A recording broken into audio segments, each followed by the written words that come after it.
Tov, Erev Tov. Erev Tov. Voilà. Elles ont répondu. Yofi. Nous sommes ce soir le mardi Yud Gimel du mois de Tevet et bien entendu le 10 du mois de janvier 2017 de l'ère vulgaire.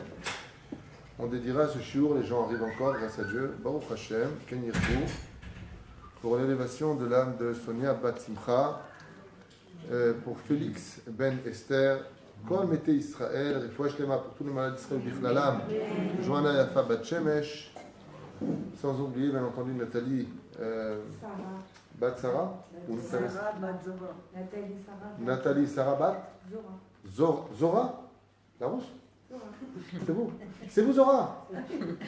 Ah, très bien. Zora. C'est vous, la maman de... Ah, je ne savais pas. Je vous connaissais, mais je ne le savais pas. Tov, Inachinami, Zeno Meshane, Aïka Sherfoual Shlema, vous avez le droit de dédier ce shiur.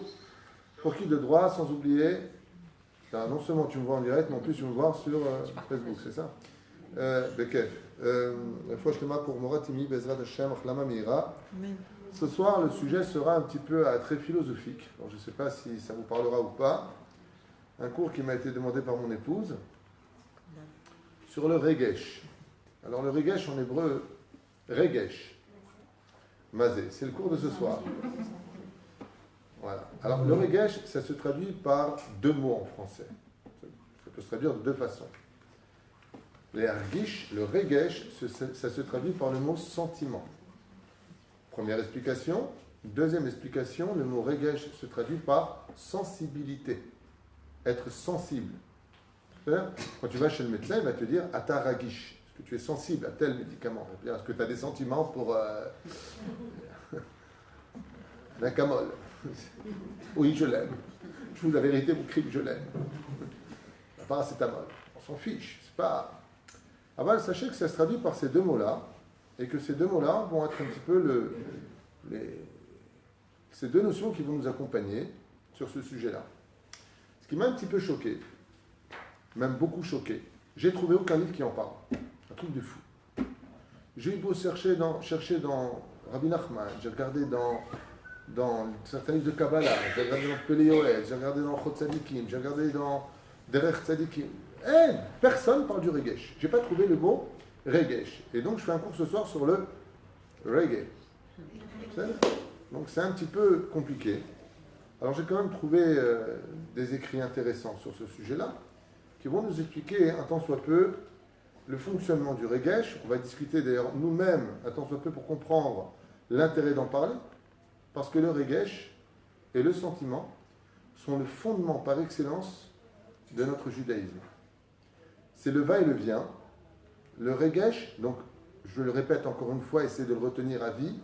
Regesh signifie ou sentiment ou sensibilité. Je ne vais pas l'écrire derrière, c'est un bête midrash. Il y a la Torah juste derrière moi. Mais essayez de le retenir pour que comme ça on n'ait pas à dire mais c'est quoi le regesh? C'est-à-dire, parce qu'en hébreu c'est quand même très très important comme sujet. Le regesh, lui, d'abord et avant tout, il va occasionner chez nous plusieurs fonctions. C'est rare. En général, une main, ça sert à travailler, à porter, à manger. On va vite s'arrêter, à caresser, à frapper, ce que vous voulez, j'en sais rien, même si ce n'est pas fait pour ça, mais je veux dire par là que chaque chose a des fonctions qui sont limitées. Ils ont un début, ils ont une fin. Le regesh, donc la sensibilité ou le sentiment, sont des choses qui vont gérer absolument toute notre vie. Toute notre vie. Hein? Le ressenti? Le ressenti aussi. D'accord? Irgashti. Animargisha, dans votre cas, animargish. D'accord? C'est un ressenti. Et on va voir que ce sont des choses qui sont extrêmement profondes, et c'est pour ça que les gens n'en parlent peut-être pas. La peur, par exemple. La peur s'occasionne essentiellement par le regesh. On a peur. La panique vient du regesh. On a une sensibilité, on prend peur. Tout ça va venir de quelque chose d'intérieur. Parce que s'il y a le frère du regesh au niveau de la psychologie, ça s'appelle l'intellect. Et vous allez voir que tout au long de ce shiur, nous allons avoir une espèce de parallèle ou un combat ou une préférence à ces deux notions qu'on appelle l'intellect ou le regesh. La Torah va nous interdire d'utiliser le regesh et de faire place à l'intellect. Et des fois, nous allons éliminer obligatoirement l'intellect pour faire place au regesh. Il faut savoir que d'être capable d'utiliser les sentiments ou la sensibilité, c'est de l'art pur. Et dans cette génération, c'est de l'art. Il faut être un artiste. Parce que dans cette génération, on est tombé dans une telle obscurité au niveau justement de l'intellect et de la sensibilité que tout est mélangé. On commence une situation avec l'intellect, on la finit avec la sensibilité ou le sentiment. Alors que, Bezrat Hashem, les choses sont en réalité très très bien mises à leur place. Et des fois, comble du comble, ce n'est ni l'intellect, ni la sensibilité, ni le sentiment qui doivent intervenir, mais une totale annulation, tel un iceberg, qui devrait intervenir d'une certaine façon dans notre vie et dans notre choix, face à des situations où tu ne penses pas, si tu as toi de penser, si tu as toi d'agir, tu écoutes ce qu'on te dit comme un robot. Une espèce de shoot à foot, d'association psychologique entre ces termes-là. Et sachez, écoutez bien ce que je vais vous dire, dans cette génération si merveilleuse qu'est la génération du Mashiach, où les événements n'ont jamais eu aussi lieu, aussi probants que les 70 nations qui s'unissent prochainement. 70 nations exactement s'unissent pour décider du sort d'Israël. 70 loups face à un agneau. Ouais. L'élection d'un homme qui, comme le dit la Torah, Esav, vient embrasser Yaakov et lui dit: on est frères, toi et moi. On est face à une situation où la plus grande obscurité psychologique nous a atteint. Les gens, dans cette génération, une des raisons pour lesquelles il y a beaucoup de problèmes dans les mariages, sont dus essentiellement à des problèmes psychologiques. Sachez-le. Donc celui qui veut un cours sur la psychiatrie ce soir et la psychologie, c'est l'adresse. On va faire un parallèle le cœur ou la... Le cœur, mais c'est de ça qu'on va parler. Le cœur, c'est le sentiment. Bon, on y arrive déjà. Mais le seul problème qu'on a avec le cœur, c'est que le sentiment du cœur, il vient de droite, il vient de la gauche. La Gemara dans Brachot nous dit: la droite c'est bon, la gauche c'est mauvais. Résultat des courses, quand tu aimes quelque chose, qui t'a dit que c'est ton Yetzera Tov ou ton Yetzera Ra qui aime? C'est là qu'est toute la question. Donc on va blaser ça et on verra par la suite. Alors moi j'ai fait un petit... je me suis mis là-bas, à toute vitesse, et j'ai écrit plein de choses qui me venaient à l'esprit, parce que je n'ai pas trouvé de référence tachlès dans les livres, mais tout ce que j'ai écrit, bien entendu, malgré tout est référencé. C'est-à-dire, qu'est-ce que va provoquer chez nous? Qu'est-ce qui vient du regesh? Qu'est-ce qui vient de la sensibilité ou du sentiment? Petit 1, la peur. La peur est un ennemi absolu de l'intellect.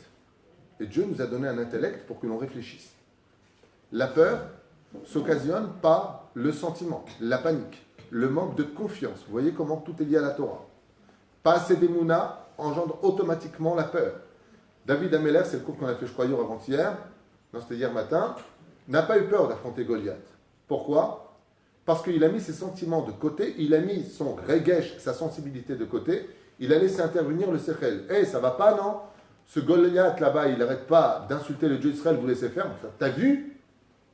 Je ne vois pas. Je ne vis pas avec cela. Je n'ai pas la sensibilité de me poser les questions adéquates. Le bonheur. Qu'est-ce qui provoque le bonheur? Le regesh. Ce que je vous dis maintenant, ces références-là sont des références qui viennent, pas simplement de la Torah, mais je les ai vérifiées. Ça vient aussi de la psychologie des nations du monde. C'est-à-dire les plus grands psychiatres, à propos de la sensibilité du regesh, disent exactement la même chose que la Torah. Mais ce n'était pas dur non plus. Il ne faut pas être non plus un génie pour le comprendre. Un psychologue vous tiendrait exactement le même langage. Le savez? L'angoisse, l'anxiété, l'amour, la jalousie, la tendresse, la colère, le plaisir, le désir, la haine, l'espoir, l'émotion, la joie, la vexation, tout cela vient du regesh. Tout ce que je viens de vous dire.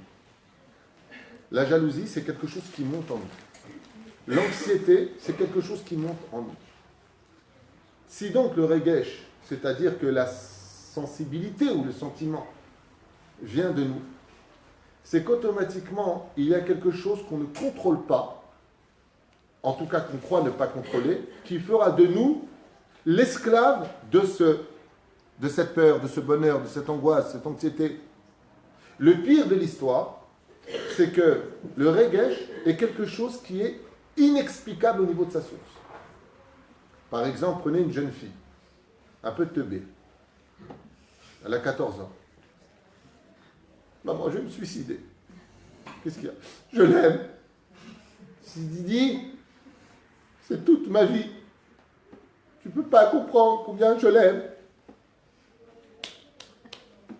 Teubé, elle m'a la sorte. Elle a vu trop de films, Amour, Gloire était moche, je ne sais pas ce qu'elle a vu. Dynastie, je ne sais pas ce qu'elle a vu comme film.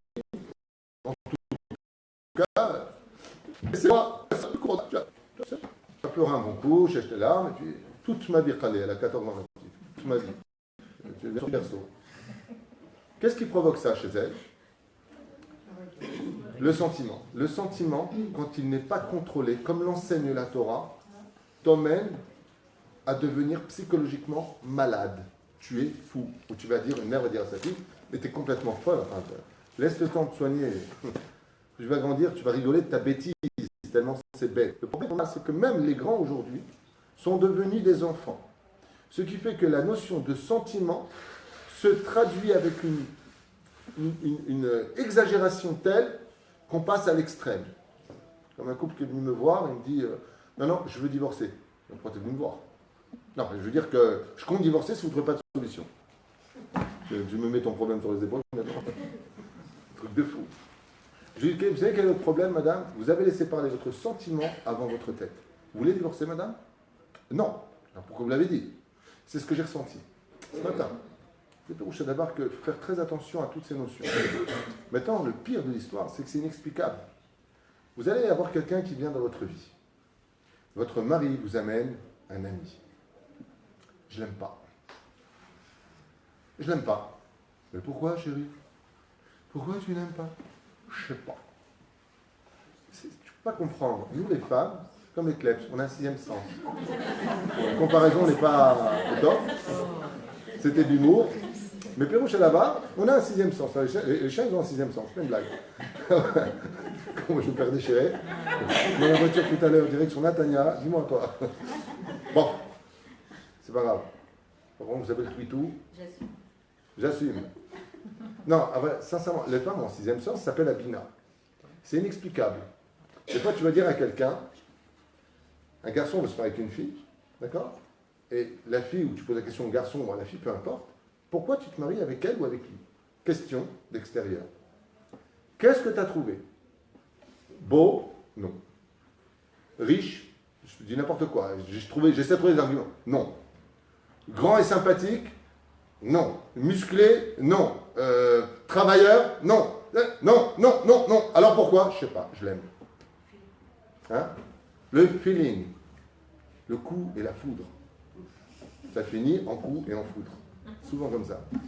Voilà. Si vous posez la question, Bémet, au niveau du regesh, cette connotation qu'on a de vivre avec ça mène l'homme automatiquement dans toute cette psychologie qui deviendra une pathologie plus tard, de passer de la peur au bonheur, à l'angoisse, à l'aïmouna pour foncer dans l'anxiété, et tout ça dirigé par une boussole qui a complètement perdu le nord. Résultat des courses, on se retrouverait dans un sentiment, et c'est pour ça que la femme en général souffre beaucoup plus que l'homme sur Terre, parce que la femme, comme elle est complètement rikshit, elle est complètement regesh, et très peu intellectuelle par rapport à l'homme, même si elle est cérébrale au niveau des sentiments, dans sa totalité, au niveau de son travail, de sa vie et de sa nature, la femme, elle est regesh. C'est pour ça qu'un homme a beaucoup plus de mal. Je prends la tête avec sa femme, vous avez remarqué comment ça se passe. De toute façon, t'es moche, t'es grosse, tu pues, t'es pas là. Alors la fille, elle est détruite. Et l'homme, par contre, c'est vrai que j'ai exagéré. Et par contre, de l'autre côté, l'homme, tu peux l'insulter, dire ce que tu veux, tu as l'impression de parler avec une montagne, parce que l'homme n'est pas rikshi par rapport à la femme. L'homme a beaucoup moins de sentiments, de sensibilité, parce que l'homme est justement plus chormatique. C'est toute la différence entre l'intellect et le regesh. Alors, qu'est-ce qu'exactement le regesh? C'est la première question que je pose. Et la deuxième question, surtout, mais d'où il vient le regesh? C'est quoi le regesh? C'est quoi le sentiment? C'est quoi la sensibilité? Je ne parle pas de la sensibilité, je prends un marteau, je me tape la main et j'ai mal. Hein. Je ne parle pas de ça. Ça, c'est des nerfs. Si je neutralise les nerfs que j'ai ici, je ne sentirai rien. Ça ne passera pas à donner les coordonnées à l'hypothalamus qui va prévenir le cerveau que j'ai eu un coup, un hématome à la main. Je te parle de sentir quelque chose. Sachez qu'Alpi Kabbalah, le sentiment Donc le regesh et la sensibilité sont une preuve scientifique absolue que nous avons une âme. Question simple. Ça vous intéresse ce qu'on fait d'abord? Oui. Ah oui. Question simple. Si je mets une gifle à quelqu'un, il aura mal? Oui. Pourquoi? Je l'ai touché. Je lui ai fait mal, donc je l'ai touché. Mais si, de l'autre côté, je vois un enfant, son enfant, qui se coince les doigts dans la porte. Regardez vos réactions, elles sont directes. Ah, qui vous a touché? Qu'est-ce qui vous a fait mal? Hein? Le cœur, il va très bien, il a battu au même degré. Le cœur ne bouge pas. Le sentiment, c'est quoi le sentiment? C'est quoi le ressenti? C'est où dans le corps humain? Je dissèque maintenant un corps humain, la personne... Oh, qu'est-ce que il y a de quoi? Personne ne t'a touché. Si tu viens que tu frappes une personne, il y a un hématome, on comprend que les cellules vont... D'accord. Mais le sentiment de l'âme qui se... Pourquoi? Pleurer de joie, pleurer de peine. Pourquoi? Qui t'a touché à l'intérieur? Qui a ordonné à ton cerveau de dire « lâchez l'océan » D'où ça vient? Réponse. De la sensibilité. C'est la question que je pose, madame, vous voulez une première question, ça fait plaisir. Maintenant, oh, enfin la réponse. Qu'est-ce que je vous ai dit tout à l'heure? Que le regesh est la preuve scientifique que l'âme existe. Car comment, si physiquement, ce que je suis n'est pas touché, je peux être touché par l'autre? Comment je pourrais me vexer d'une parole? Il ne m'a pas touché. L'air, le vent, la parole, les lettres s'envolent. Seuls les écrits restent. Il n'y a pas de rapport, mais ce n'est pas grave, j'ai envie de le dire. Mais pour comprendre Tachlès l'histoire, tu ne m'as pas touché. Alors pourquoi je suis vexé? C'est qu'il y a quelque chose de plus fort que mon physique, qui est plus vivant que mon propre physique. Ça s'appelle l'âme. C'est pour ça que le regesh est un cours très important et d'une importance capitale pour nous à vivre. C'est que quand on parle de sentiments et quand on parle de sensibilité, on parle de l'âme. Qui est la personne en général la plus sensible au monde? Peut-être que vous ne savez pas, vous allez apprendre ce soir. Qui sont les gens les plus sensibles au monde? Les enfants, oui. C'est dû à quoi? Leur innocence et leur pureté. Tout à fait d'accord. Il y a quelqu'un encore plus sensible qu'un enfant. Non, les animaux, non, ils sont tranquilles. On va les chercher à leur place. Hein. Qu'est-ce qui... À part la femme. Ok, la femme, on le dit qu'elle est regesh. C'est-à-dire, non, plus que les personnes... Oui, vous avez raison. Les personnes âgées, mon Dieu, ce qui deviennent sensibles. Yamma, c'est très compliqué de vieillir. C'est avant, tu parlais... Mais les personnes âgées, c'est très compliqué parce qu'ils se vexent de n'importe quoi. Tu l'as pas ouvert la porte, tu l'as pas... Oh là là! Nahon, elle va être plus sensible qu'un vieux, dis donc. Une femme enceinte? Une femme enceinte, déjà qui a été casse-pied, maintenant ils sont deux. Plus sensible qu'une femme enceinte, comme ça vous le saurez. Un bébé? Oui, ouais. Bon, on va peut-être passer à la réponse, ce sera plus simple. Vous avez donné la réponse au début, on a dit un enfant parce qu'il est pur. Donc, qui est particulièrement touché par la sensibilité?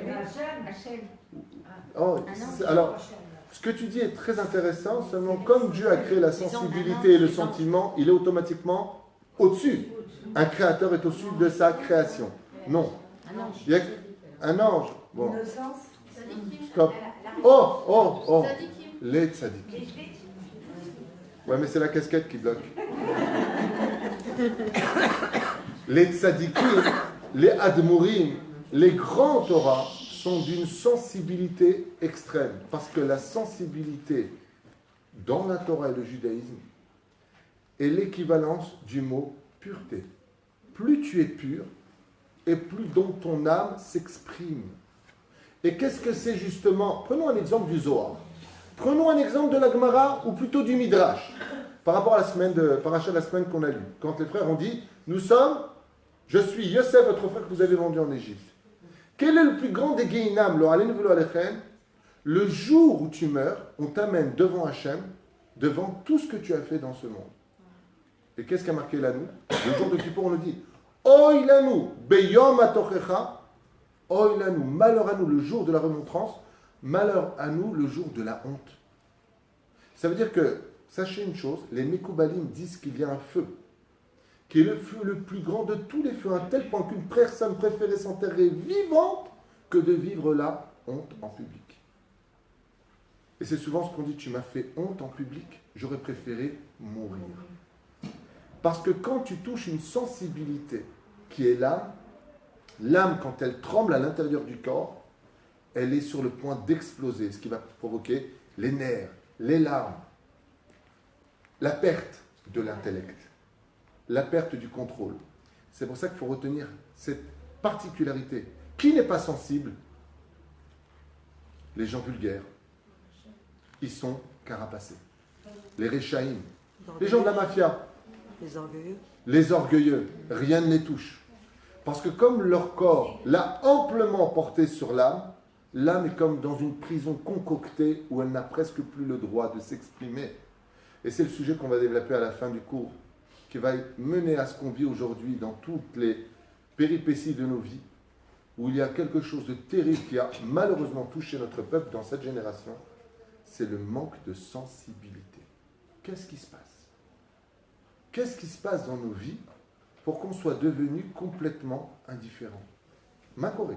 Même si de l'autre côté, ce n'est pas un qui trouve, le peuple d'Israël est merveilleux, dès qu'on demande, il faut sauver une famille, tout le monde est là, il faut faire un minyan, tout le monde court. Aval, dans l'ensemble des choses, il y a un virus qui a pénétré notre être, et c'est ce qu'on va étudier ce soir. D'où vient donc le Regesh? Ben, le Regesh, c'est tout simplement notre âme. Quelle âme? Ça se divise en 3 dimensions.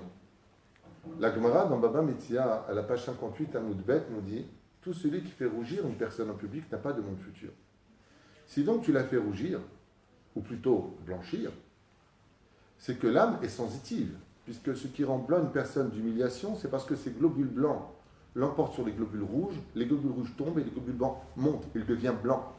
Il a rougi. Rougi dans le sens contraire en français. C'est en réalité qu'il a blanchi. Tu l'as fait pâlir en public. Ça s'appelle en hébreu.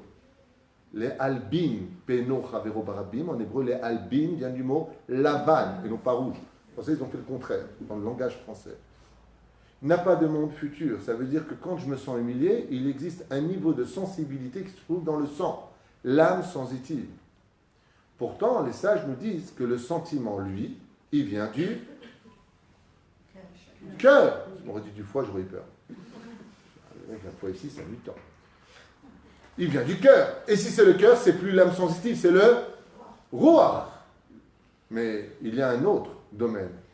C'est que les tzadikim qui ont un cœur pur, eux sont essentiellement sikhli. Ça veut dire que le regesh, il est au niveau de la neshama. Résultat des cours, je vous le fais comme ça en 2 mots. Le sentiment, la regishut que nous avons se place dans 3 domaines. Nefesh, ruach et neshama. C'est pour cela qu'on a une sensibilité même quand on meurt et qu'on sort du corps. Étant donné que le nefesh ne quitte jamais le corps, on fait très attention à respecter le corps de la personne. Parce que ce corps-là sent avec une grande sensibilité tout ce qu'on peut lui faire. C'est pour ça que la Chevra Kadisha, quand elle enterre le mort, qu'est-ce qu'elle demande au corps? Pardonne-nous. Tout ce qu'on a fait, c'était juste pour t'enterrer. Qu'est-ce que tu parles avec un corps? T'es venu fou, il est mort le mec. Qu'est-ce que tu parles avec lui? Il y a encore le Chevle des Garmé. Il y a un nefesh avec lui. Continuons notre analyse sur le sujet. Le sentiment est quelque chose qui nous touche au plus profond de nous, impalpable, voire inexplicable. Ce que je vous ai dit tout à l'heure.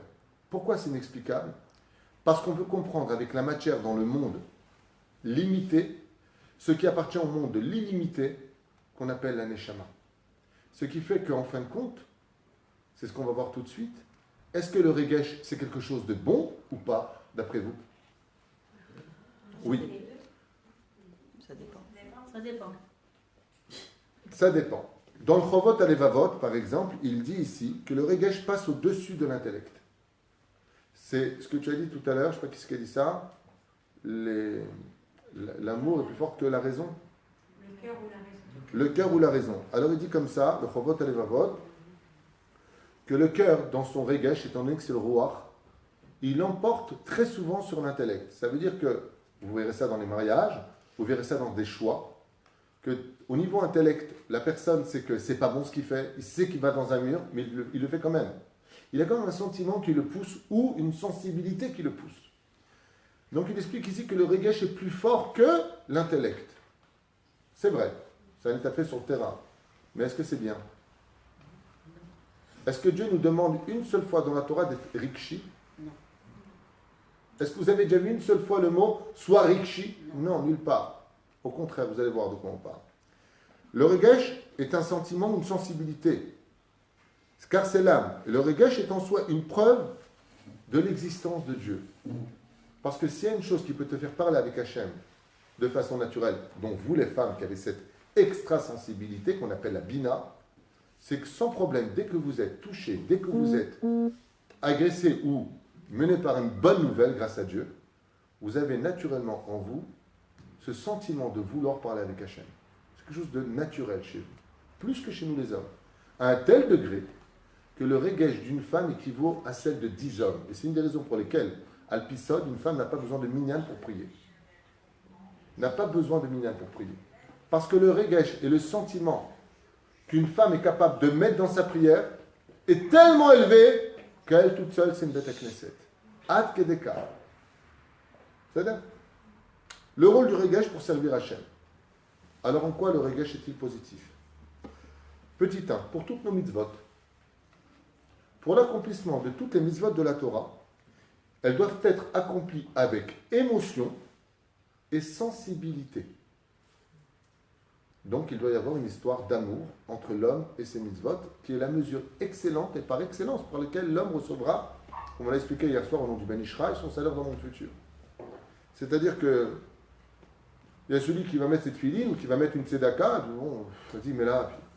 Et puis il y a celui qui va ressentir le mérite de faire la Torah des mitzvot, le mérite de préparer le Shabbat. Moi, je connais une famille, alors c'était le contraire. L'homme et la femme se battaient pour faire les mitzvot à la maison. La femme dit non, laisse-moi faire ce job, et tu es déjà, tu me saoules, c'est pas ta place. Il dit non, je fais les rois de Shabbat Kodesh. Il y a une sensibilité. J'ai connu une personne, Baruch Hashem, qui arrivait au Kotel. Le jour où je suis arrivé d'ailleurs, c'était en 1987. J'ai pas ressenti spécialement quelque chose. J'ai regardé le Kotel, j'étais assez ému, mais pas plus. Et juste à côté de moi, il y a un Français qui avait ça à lire. Il a vu le Kotel. Oh! Ah, non, non. D'accord. J'ai jamais vu un mur ou quoi? Ah, regesh. J'ai été jaloux de lui. J'aimerais bien, moi, avoir ce côté, je vois le Kotel, waouh, mon amour. Magnifique. Toutes les mitzvot ont besoin de rikshut. Quand le sechel ne réagit plus, alors c'est le regesh qui doit automatiquement intervenir. Et étant donné que dans les mitzvot, c'est un klal, quand le sechel, l'intellect n'intervient plus, fait place, regardez bien comment ça se passe dans le judaïsme, au regesh. Les mitzvot, on doit les faire parce qu'on les comprend, ou on doit les faire parce que Dieu nous le demande? Dieu nous le demande. Alors, mets-y ta sensibilité. Et ainsi donc, qu'est-ce que ça va provoquer? Quand tu mets de la sensibilité, que tu lâches ta sensibilité dans le monde des mitzvot et de la Torah, tu le fais avec amour, tu le fais avec perfection. Ça va te déranger que le pain que j'ai fait au stam pour Shabbat, je m'adresse à des femmes. Ben, il est plus petit, non, je vais le redéfaire. Pourquoi? J'y mets de l'amour. C'est en cela que le regret est donné, mais pour des choses encore beaucoup plus importantes plus tard, vous verrez. Et il dit comme ça, alors le regret doit intervenir automatiquement. Comme par exemple, petit 1, on doit tous avoir de la peine. Mais est-ce qu'on doit avoir de la peine pour l'autre parce qu'on a un bon cœur? Ou est-ce qu'on doit lui donner de la tzedaka parce que Dieu le demande? Intéressant.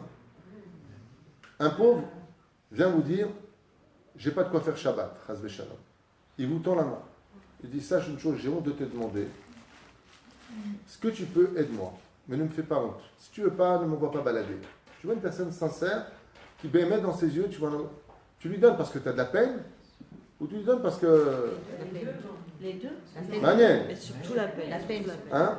La peine. Dans l'absolu, tout le monde vous dira, je lui donne parce qu'il m'a fait de la peine. Il a touché mon cœur. C'est là.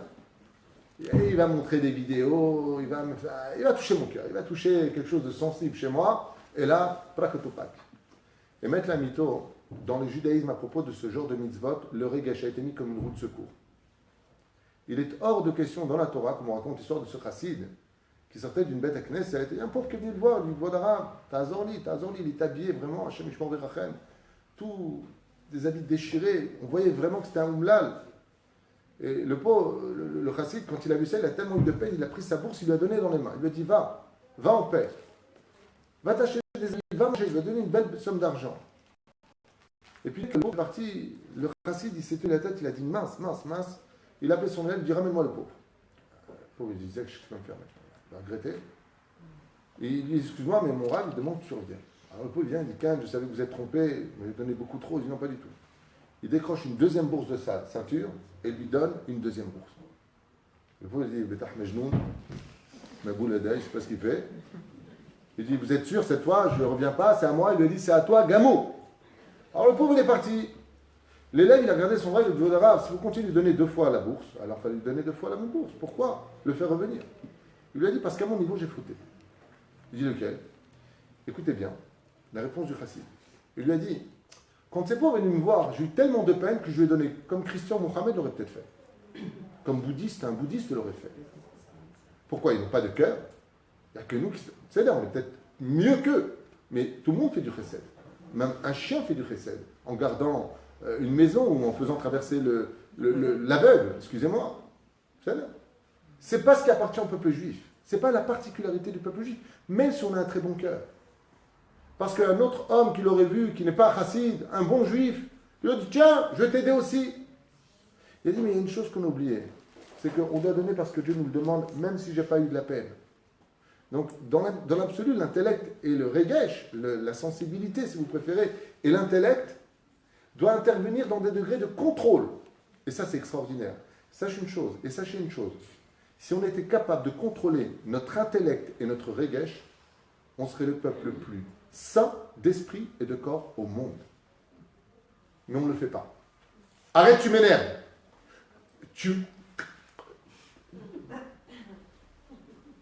Ça y est, le mutant se transforme. Tu me fais monter les nerfs. Je ne contrôle plus. Je n'en peux plus. Je ne supporte plus. Va devant en face des miroirs. Tu crois que nous on te supporte? Tu crois que c'est facile pour nous? Tu crois que... Qu'est-ce qui se passe au niveau mental? Le regesh et l'intellect l'emportent. Une fois que tu as blessé l'autre, bon, de toute façon, j'étais énervé, c'est très bien que je ne pense pas ce que je dis. Alors pourquoi tu l'as dit? Ben, c'est ce que j'ai ressenti. Donc si tu l'as senti, c'est que ça vient de toi. Non, ça vient de moi, mais c'est pas moi. Hôpital psychiatrique. Au niveau analytique, ça fait très peur. Mélange de regesh et d'intellect. Je continue. Avoir de la compassion. Alors, je vais raconter une histoire terrible qui s'est passée, qui m'a fait beaucoup de peine. J'étais juste à côté. Il y a un avrer qui était peiné pendant une matinée. L'autre avrer lui dit, et regardez bien combien tous ces problèmes dont je vous parle ce soir nous touchent tous. Écoutez bien ce qui s'est occasionné comme peine. Un avrer est peiné. Pourquoi? Il vient d'être licencié de son poste de Moré Kodesh. Il enseigne la Torah dans une yeshiva. Il vient de perdre son poste. Pour cela, il était payé 3000 shekels par mois. Donc ça lui fait donc un trou de 3000 shekels. L'autre lui dit, mais pourquoi tu es comme ça? Il lui dit, parce que ce matin, j'ai été viré de ma place.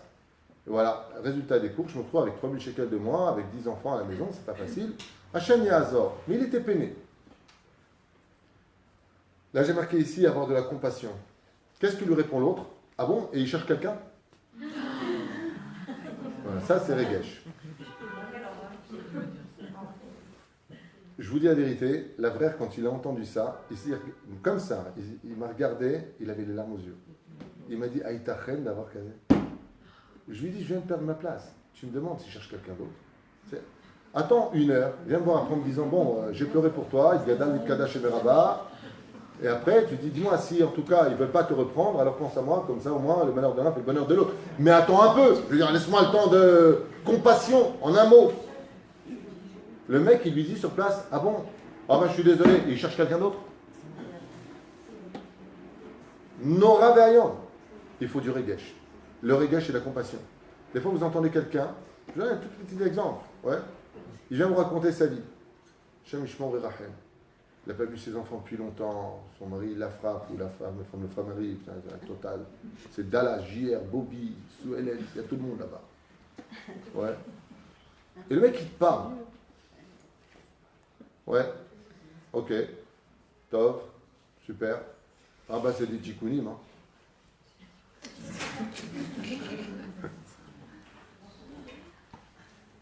C'est comme l'autre, il a dit une connaissance, tu peux pas m'aider financièrement, ça va pas du tout. Il a dit, écoute, je me mets pas des comptes divins. Si Dieu te met dans cet état, c'est que tu mérites. Non, mais je te promets, il y a des gens comme ça. Je me mêle pas. Moi, je crains trop Dieu. Des trucs de fou. T'as une personne qui vient de parler de son problème. Elle veut l'ishpor être liba ou être libo. L'ishpor, ça veut dire elle veut verser son cœur sur ses problèmes. Mais fais au moins semblant d'avoir de la compassion. Ça ne va pas te coûter grand-chose. De lui dire, écoute, donne-moi ton nom, le nom de ta maman, si Dieu veut, je prie pour toi. Un mot gentil. Un mot, tu vas l'aider. Je vais en parler autour de moi. J'envoie un SMS, tu cherches une place. Comme par exemple, maintenant, il y a des places qui se proposent dans le travail cachère pour ceux qui sont intéressés. Et ben, Baruch Hashem est bien payé. Allez voir ma femme pour la suite. Mais la reine, maintenant, c'est ma blague. Dans le cachère, c'est rare. Aval, j'en profite pour dire, il y a du travail, Baruch Hashem, et bien payé. Seulement, il n'y a pas de gens pour travailler. Alors, avoir de la peine, de la compassion, avoir de l'amour. Une femme, elle demande à son mari de lui dire, ok, je sais que tu m'aimes, mais tu pourrais lui dire de temps en temps. Je lui dis, chérie, je mets la table, je t'aime. Ça peut le faire. Un mot comme ça, style, t'es importante pour moi, tu sais, malgré tout, que je t'aime plus. Un mot, je sais pas, qui va relever. Rien. Rien, pas de régèche. L'amour, vous vous rendez compte? J'ai parlé de ça il y a 2 jours, je crois, dans un cours. Les gens, ils sont même plus capables de prendre leurs enfants dans les bras. Pour l'amour d'un enfant, caresser le temps. C'est une chanson, ça. Prendre son enfant dans les bras. Moi, mon fils, il a 23 ans. Quand il vient à la maison, je le serre dans les bras pendant 10 secondes. Serre-le, embrasse-le, il est vivant. T'as de la chance. 5 personnes sont mortes hier. 20 ans. Leurs parents ne les prendront plus dans les bras. T'as ton fils, t'as ta fille. Embrasse-les, donne-leur de l'amour. Ah non, non, moi je peux pas, moi, tu vois, au niveau des bras là, je suis handicapé. Je peux pas, c'est horrible. Qu'est-ce qu'il y a? Je peux pas le prendre. Je peux prendre mon fils dans les bras, mais t'es malade. C'est de la psychiatrie. Ce que je dis, c'est pas méchant, c'est pas un jugement. Sachez que c'est un problème psychiatrique. Il y a un problème, il y a un bug au niveau du cerveau qui est grave, parce qu'on ne peut pas vivre sans amour. Et si vous ne prenez pas, vous, vos enfants dans les bras, c'est un arabe qui prendra vos filles dans les bras, Chazvé Shalom. Non, non, ce que je vous dis, c'est pas Chazvé Shalom, c'est un état de fait. 60 000 femmes sont parties vivre avec des arabes sur Skaram Lechemla. Les femmes qui ont été interviewées, comment vous avez fait de telles erreurs? Réponse, des enfants. Pas d'amour à la maison, que des disputes. Lui m'a dit que j'étais belle, que j'étais gentille, qu'il allait tout me déchirer. Ça ne justifie pas, hein. Je ne suis pas en train de justifier, mais il y a un problème, je n'arrive pas à comprendre. Une fois, je parle avec quelqu'un, ici à Ashdod, je dis, mais je ne comprends pas un truc, tu ne peux pas prendre ta femme dans les bras, c'est tellement dur. Vous savez ce que j'ai fait? Quelle honte. Moi, j'ai pas honte. Alors, quelle honte.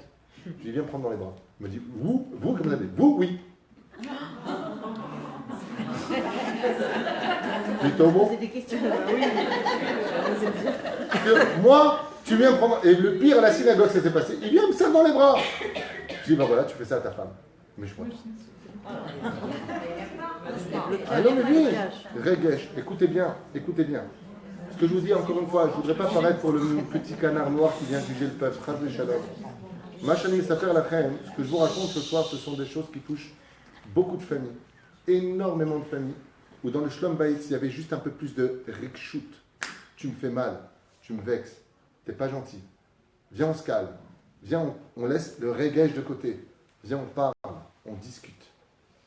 Même si tu veux te séparer, même si tu veux évoluer, même si la place n'est pas pour moi, trouve la forme qui me laissera ma place honorable, sans pour autant laisser passer ma colère ou laisser passer ton humiliation. Contrôle ton regesh. Tu peux très bien dire, par exemple, à ton mari, je vais te tuer, chérie. Obligé de lui dire, tiens, obligé. Bon, c'est vrai que là, c'est pas top, mais bon. On avance. Être capable de donner de l'amour, tel que la Torah le demande, et non pas de façon chazé shalom frivole, envers son prochain. Pleurer le Beth Amikdash. combien il faut de sensibilité.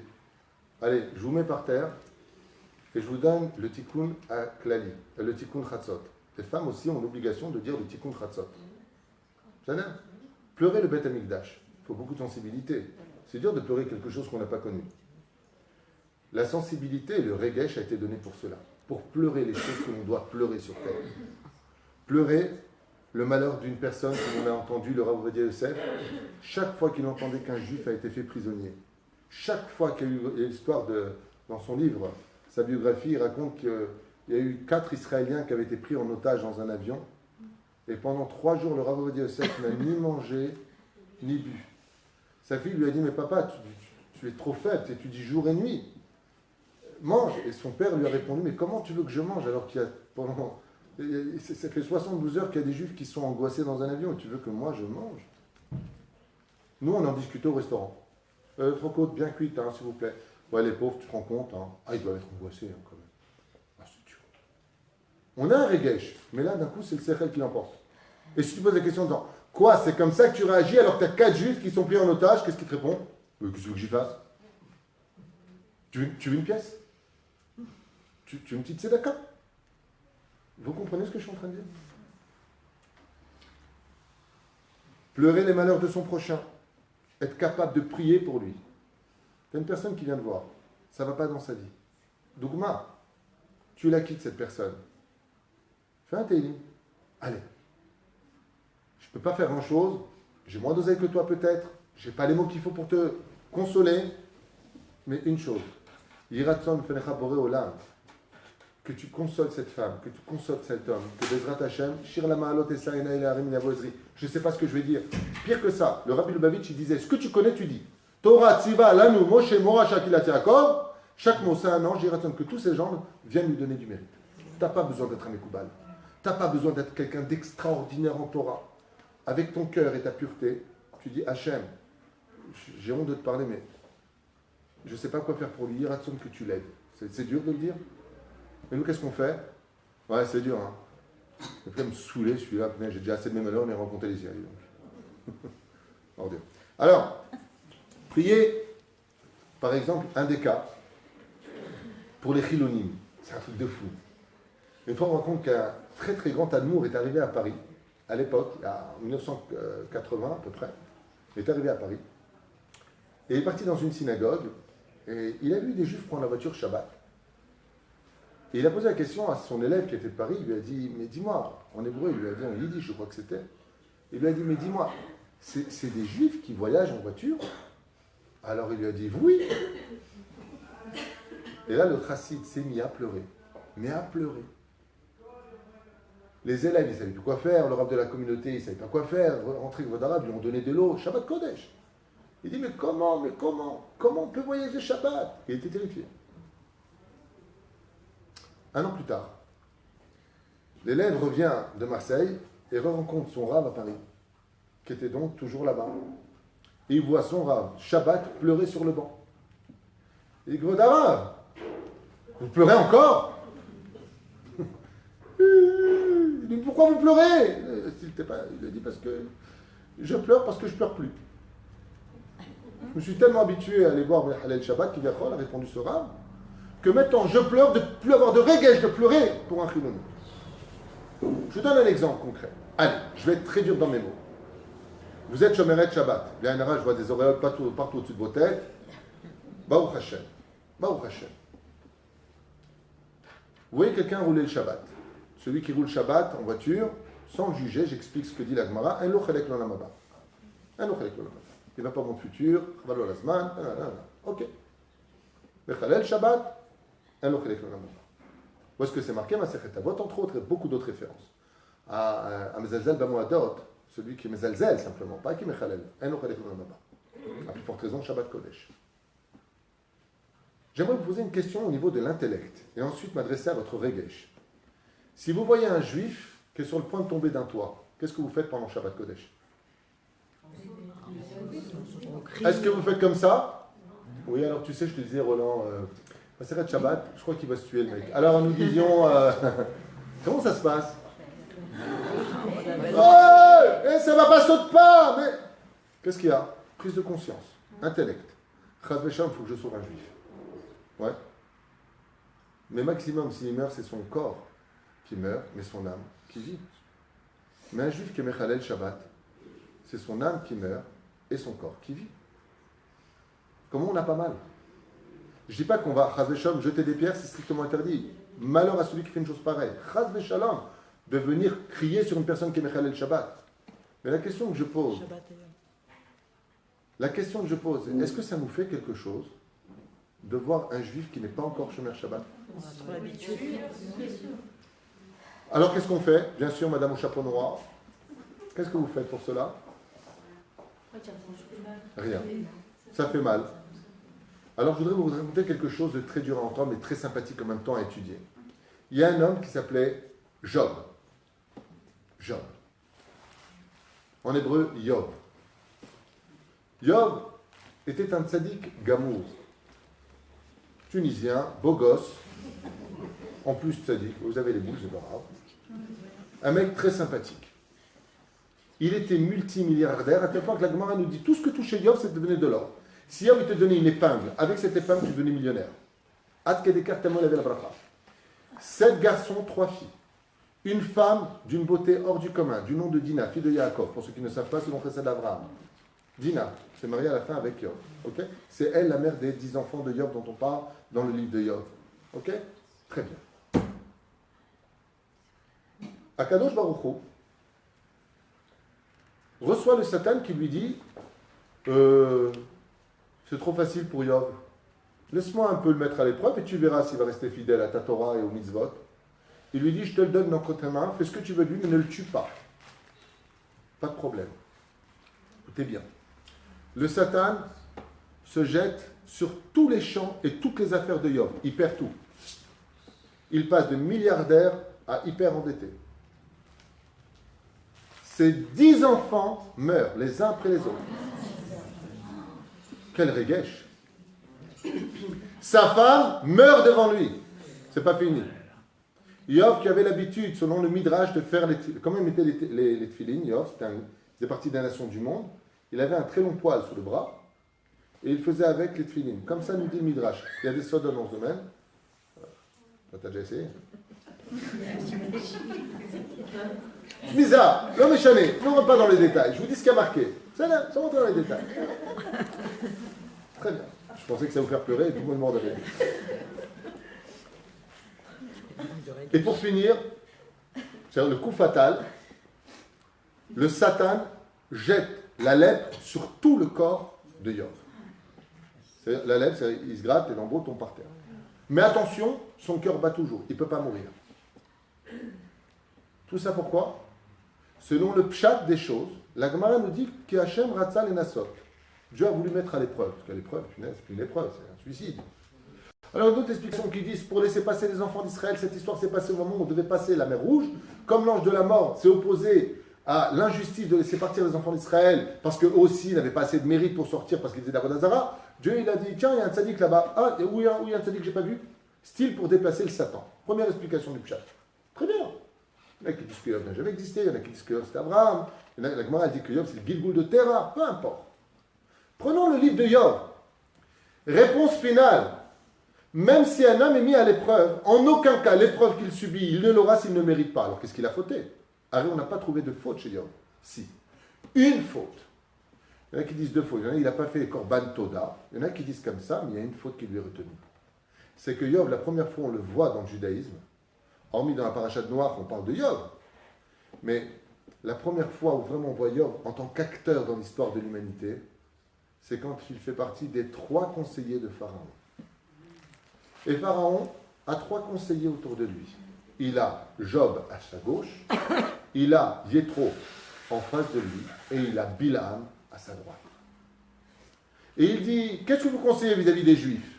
Écoutez bien. Bilam, il dit, le feu, ça ne sert à rien, Abraham a été jeté dans le feu, donc il est ressorti vivant, ça ne sert à rien. L'épée, ça ne sert à rien, il a fait la Kedat Yitzhak, il s'est relevé quand même, ça ne sert à rien. L'eau, il faudrait jeter tous les premiers-nés, juifs, et non juifs Chagav, dans l'eau. Pharaon se frotte les mains en disant, excellente idée. Yitro n'est pas d'accord. Ne pouvant exprimer son mécontentement, se lève et quitte son poste de conseiller de Pharaon et dit « Je m'oppose à cette décision, c'est une honte. » Il se lève et il part à Midian. Yov est resté assis et il n'a rien dit. Quand est sorti Yov de ce rendez-vous, il y a une bat-kol qui est sortie et qui a dit à Yov « Yov, tu cries pas, tu ne défends pas, tu ne parles pas, toi qui es marié avec une juive. » Et Yov s'est retourné vers Hachem et il lui a dit « Maître du monde, bon Omar que j'aurais parlé, qu'est-ce que ça aurait changé ?» Dieu lui a dit « T'as raison, ça ne servait à rien de crier. » Beaucoup plus tard, Yov se retrouve dans cette situation d'être mis à l'épreuve. Et Yov se met à hurler. Avec ses 3 amis, celui qui a lu le livre de Yov. Et il se met à pleurer. « Hachem, j'ai mal Hachem. » Et Dieu lui répond enfin. « Yov, mais pourquoi tu cries? Ça ne sert à rien, t'as la lèvre, c'est incurable. Pourquoi tu cries ?» Et Yov répond. « Parce que j'ai mal. Tu m'as tout pris, j'ai mal. » Dieu lui a dit, t'as vu? Même quand ça ne sert à rien, quand on a mal, on crie. C'est ça le sentiment. C'est vrai que si tu avais crié, ça aurait peut-être servi à rien. Mais de montrer ton mécontentement, d'avoir mal au cœur, parce qu'on va tuer des juifs, c'est ce qu'attend Dieu de toi. Où était ta sensibilité? Yov, t'as vu quand on a mal, on pleure et on crie. Parce qu'on a mal. C'est inexplicable. C'est ce que disait Chachamim, c'est venu faire la capara du manque de paroles de Yov, qui aurait dû s'opposer, taper sur la table. Comme un jour on avait dit à un homme très élogieux que pas tout le monde connaît, Yitzhak Shamir. Yitzhak Shamir, un homme incroyable, petit mais costaud, je vous l'affirme. Il se retrouve à un congrès en Espagne, de nation, je ne sais pas quoi, de Francisco, je pense que... Et ils décident tous ensemble, sans tenir compte d'Israël, d'organiser le rendez-vous pendant samedi. Et il leur a répondu, ça ne me dit pas du tout. Alors ils lui ont dit, comment ça, samedi non? Il a dit, excusez-moi, chez nous les juifs, Shabbat oblige. Il se lève du rendez-vous, enfin du congrès, et il s'en va. Ils ont été obligés de le reporter au dimanche. À l'époque de Yitzhak Shamir. Shamir. Et désolé, je ne suis pas un grand religieux, mais je représente le peuple d'Israël, Shabbat oblige. Sa sensibilité pour le peuple, il a dit, à cette époque, il y avait encore un peu de regesh en Israël. Je représente le peuple juif, Shabbat oblige, je suis désolé. Je ne représente pas ma personne, je représente tout un peuple. Comment tu peux envoyer valser toutes les nations du monde à l'époque? Shabbat oblige. Eh bien, les nations du monde ont entendu. Aujourd'hui, on a plus de regesh pour l'extérieur que pour l'intérieur. Donc, ça fait un bilboul total au niveau de la mentalité, parce que tout est mélangé. Je continue. Priez pour les chilonim. Comme on fait ici, grâce à Dieu, Shabbat Kodesh, on a l'habitude de donner tous les Teilim pour la Shrina qui n'a toujours pas de Beth Amikdash. De l'eau. De l'eau, elle m'apporte de l'eau. Mais l'eau, c'est pour les gens qui sont malades, puisque c'est bon pour la santé. Pleurer de joie, être capable de pleurer de joie. Aujourd'hui, tu achètes une super voiture à ton fils, ou tu achètes une maison, ou tu as fait un super... Tu fais quelque chose de grand, c'est presque un but. Ah, merci. Il était content, le petit? Il a dit merci. Le petit était content. Il a dit merci. Il n'y a plus d'étonnement. Tu offres une bague à ta femme. Ouais. Elle te dit, ah, tu peux la rendre? Non, mais c'est pas une blague. Vous plaisantez, mais c'est pas une blague. Donc, une femme offre une cravate à son mari. Elle lui dit, mais c'est quoi cette couleur horrible que tu m'achètes? Mais t'es malade ou quoi? D'abord, Toda Rabba, c'est gentil, tout ça. Après, je vais t'étrangler avec si tu veux, mais pour l'instant. Toda, Regesh. Oh, la personne est partie à la boutique, elle a dépensé de l'argent, elle s'est trompée, c'est pas grave. 2-3 jours plus tard, tu vas laisser comme ça, tu as 2-3 jours pour changer. Tu dis, ça ne te dérange pas, regarde, j'ai vu le même truc, tu crois qu'on peut la changer? Je sais pas, trouve les mots. Oh, vraiment, t'as des goûts de chiottes, hein. Punaise, tu connais même pas mes goûts après 20 ans de mariage. Mais t'as envie de lui dire, t'as crevé. Il n'y a plus de regesh. Les gens sont devenus fous. Ce que je vous dis, mélange de regesh et de sechel. Pleurer de joie. Regesh, de ressentir le Seudat Odaya. Quelqu'un qui propose de faire ce Shabbat, une Seudat Odaya. Pourquoi? Il a eu une bonne nouvelle. Il a dit, je me dois de remercier Hachem. Je lui ai dit, toi, tu as une grande Neshama. Quel rapport entre la grande Neshama et le fait de faire Seudat Shlishit, de payer la Seudat? Son âme, elle ressent le besoin. Je veux remercier Hachem. Le fait, pleurer pour l'éducation de nos enfants. La meilleure façon d'éduquer nos enfants, c'est d'être capable d'avoir du regesh en disant Er et à la vie ve'anar eminoiti. Comment moi je peux être dans la Torah et mon fils n'est pas dans la Torah? Est-ce que tu as pleuré pour ça? Est-ce que tu as pleuré pour ça? Est-ce que tu as pleuré pour que ton fils il soit dans le chemin de la Torah, qu'il se lève le matin à la prière? Est-ce que tu as fait ce qu'il fallait faire? Non, on pleure tout le temps que pour la même chose. La belle-mère, la parnassa, ou l'angoisse, peu importe d'où elle vient. Pleurer pour que nos enfants, Bezrat Hashem, pleurer pour une refouach lema. Et là, pour finir, je vous ai noté un des plus grands regesh, qui est devenu un des regesh les plus difficiles. Pleurer pour que la Géoula arrive. Être capable d'avoir le sentiment de dire Hashem.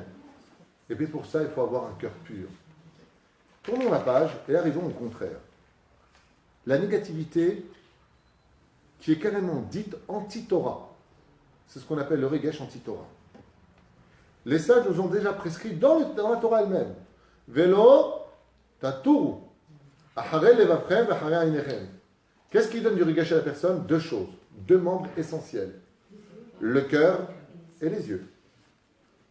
La Torah nous dit, à propos du regesh, t'en mort. Parce que quand le regesh, la sensibilité ou le sentiment n'est pas contrôlé par l'intellect de la Torah, il mène automatiquement à un interdit de la Torah. Et cet interdit de la Torah va entraver beaucoup d'autres interdits. Je vous les cite. Petit 1, la Torah elle-même ne suit ni ton cœur ni tes yeux. Sentiment intérieur, sentiment des yeux. Donc, objectivité de la matière et non pas de l'intellect. Pour vous dire que c'est un combat entre réfléchis bien, pense bien ce que tu fais, ne laisse pas tes sentiments l'emporter sur la raison. C'est-à-dire, qu'est-ce que ça entraîne? Petit 1. Kol Israël Arevim Zelazé. Nous sommes tous garants les uns des autres. Ce qui fait qu'il y a la erpatiut, c'est-à-dire le fait que j'ai affaire de toi, fait de moi un juif appartenant à mon peuple. Si je suis mes sentiments tels que la Torah nous demande de ne pas les suivre, je me déconnecte des problèmes d'Israël. Je me déconnecte des problèmes de ce qu'on a vécu pendant des décennies ici. Sans faire de quitrouk. Tout ce que je dis, c'est les Shem Shamaïm. Pendant 8 ans, la ville de Sderot, juste à côté de chez nous, a été bombardée jour et nuit. Je crois 8780 missiles, un truc comme ça. D'accord? Est-ce que ça vous a dérangé? Non. Vous êtes tous francs. Bravo. Surtout en particulier, Tel Aviv. Pourquoi je vous dis Tel Aviv? Parce qu'aux informations, quand ils ont parlé de Sderot, à l'époque je vous parle, il y a un Israélien, bon, ça ne représente pas les habitants de Tel Aviv, mais qui a répondu, tant que ça ne vient pas chez nous, vous devez céder. C'était aux informations, tout le monde l'a vu, c'est pas de moi, pas besoin de rentrer dans les détails. Tant que ça ne vient pas chez moi, oh, Habibi, qu'est-ce qu'a fait Hachem? Il est trop fort, le bon Dieu. Eh bien, il a dit, je vais taper à l'heure de Jérusalem, de Ashdod, de Ashkelon, de Beersheba, de Tel Aviv, de Haïfa, et tout le monde a dit, oh, les pauvres, les habitants de Sderot, ça faisait 8 ans qu'ils subissaient. T'as simlé. Fais attention. N'attends pas que le problème vienne jusqu'à ta porte pour te réveiller. Ambrim Chazal. Dans quel cas le regesh ne doit pas intervenir? Et je voudrais vous citer un exemple qui est tellement grand. Quand il s'agit des lois du Shulchan Aruch. Si tu mélanges le regesh aux lois du Shulchan Aruch, t'es foutu. Ça me rappelle cette fameuse loi, et je la prends la plus symbolique de toutes, où j'ai déjà enseigné à maintes reprises au nom du Zohar HaKadosh, Rabbi Shimon Bar Yochai, qu'il n'est pas bon pour une femme d'aller au cimetière. Ça n'apporte pas de bonnes choses. Tu as toutes les femmes. Alors quoi? Alors je ne vais pas sur la tombe de mon père. Alors je. Mais va! C'est pas assourd. Je n'ai pas dit que c'est interdit. C'est très déconseillé. Alors on va dire Yosef écrit noir sur blanc. Ça n'amène pas de bonnes choses. D'accord? Mais tu mènes le sentiment à la loi, automatiquement ça ne le fait pas. Le Shulchan Aruch ne peut pas être téléguidé par des sentiments. La Torah, elle te dit, tu dois prendre 1,566 kg de farine pour prélever ta chala. Il n'y a pas de notion de sentiment. Ce sont des lois, ce sont des codes. Dans le Shulchan Aruch, on ne te demande pas si c'est intelligent de mettre un kissouille ou pas. On ne te demande pas si ce que tu penses de mettre 4 pas une kippa ou pas. On ne te demande pas si tu dois mettre 9 tours de fil de lanière ou 7 ou 6. La Torah te dit c'est 7 contre les 7 sphirotes. Ne mélange pas tout dans ton cœur. Quand il s'agit de loi, ça s'appelle Arba Amot Shel Halacha Bilvad. C'est un carré, l'Halacha. L'Halacha est anti-sentiment. L'Halacha, c'est des lois. C'est comme quand j'étais prof à Paris, à Otsara Torah, j'avais un élève, il venait tout le temps en retard le vendredi. Alors j'ai laissé un vendredi, après 2 vendredis, 3e vendredi, je lui ai dit, Yossi, t'es viré. Il m'a répondu une phrase, jusqu'à aujourd'hui je m'en rappelle. D'où je suis viré, c'est mon père qui te paye. Ah ouais. Ouais. Je dis aux gosses, j'avais CM1, CM2, 4e, seconde et terminale, en tant que prof, à Paris. Et je dis, Yossi, t'es viré. Il me dit, d'où je suis viré, c'est mon père qui te paye. Je lui dis, t'es viré complètement. Il a fait une amie. Bekitour, ça se passe très très mal. Le directeur fait encore plus de bêtises que l'enfant. Résultat des courses. Je lui dis, bon, Yossi, à la fin, ça s'est arrangé. Convocation avec les parents, je les ai tous remis en place par chaîne, parce que j'avais pas peur de perdre ma place, donc j'ai pas peur de remettre en place. C'est pas Otsara Torah qui me paye, c'est Dieu qui me paye. Donc j'aurais dit au même, pas de problème de laisser ma place. J'ai aucun problème. Aval la Torah, c'est la Torah. Quel était l'argument du petit? Je vous en supplie. Mais, professeur Tuitou, le petit, lui aussi, vous avez 9 ans, sur la Torah, ma grand-mère, tous les vendredis, elle me saoule, va acheter le couscous. Alors, le temps que j'aille, je discute avec les copains, alors j'arrive en retard à l'école. Je lui dis, alors pour cette raison-là, tu es doublement viré. Il me dit, mais c'est pour le couscous de Shabbat. Vous êtes prof de Kodesh quand même. À l'époque, je lui dis aussi, tu commets une erreur fatale. Tu mélanges l'intellect avec le sentiment. Tu ne vas pas aller loin comme ça. C'est comme dans le travail. Tu mélanges le travail avec les sentiments, t'es foutu. Trop de social dans le domaine professionnel mène automatiquement à ta ruine. C'est la raison. Le travail, c'est sérieux, c'est des horaires. Hein. Si ça doit être sentimental, c'est dans les deux sens. Toujours le vrai doit être compris, mais quand il doit être payé, il ne comprend plus rien. C'est un magasin. Truc de fou. Alors, le sentiment de l'amour, particulièrement, est le plus trompeur de tous les sentiments qu'on base parce qu'il est tard. Plus de sensibilité, d'où est-ce que cela vient? Comment se fait-il qu'on est devenu de moins en moins sensible? Je ne sais pas si vous observez les faits divers que nous subissons, que j'appelle moi des faits divers. Aujourd'hui, les enfants, tout à l'heure, je ne sais pas où ça s'est passé, si, je me rappelle, dans l'ascenseur, dans notre immeuble, je rentre ma soeur avec 2 enfants. 2 enfants sympathiques, en plus pas du tout timides. Il me dit, ma corée, mes fautes, hein.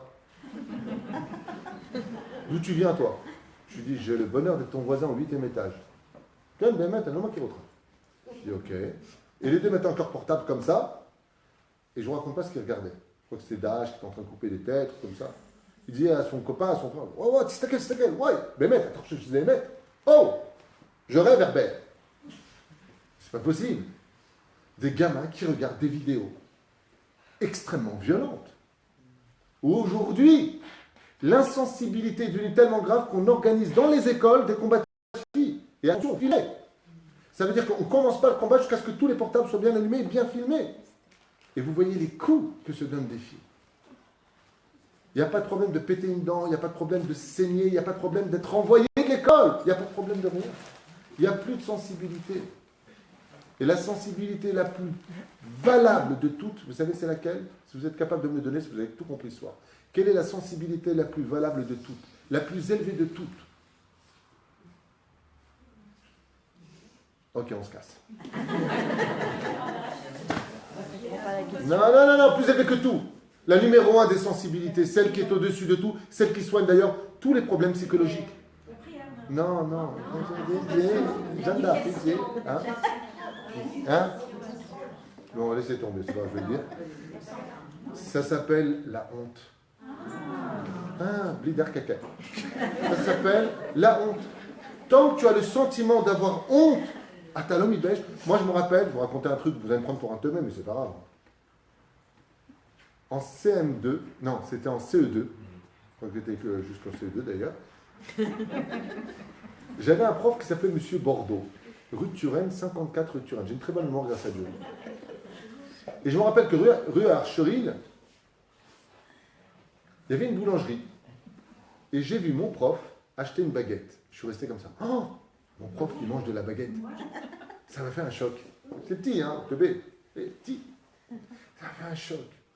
Et j'avais honte de décevoir Monsieur Bordeaux. Quand ils m'ont engueulé, j'avais honte. Pourquoi j'avais honte? C'est mon prof. Quand il rentrait, je me levais, comme toute la classe se levait, parce qu'on avait honte.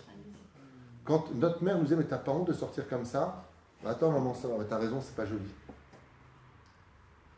Quand tu viens à l'époque, quand tu disais à une fille, c'est pas joli de sortir comme ça. Ouais, excusez-moi, monsieur.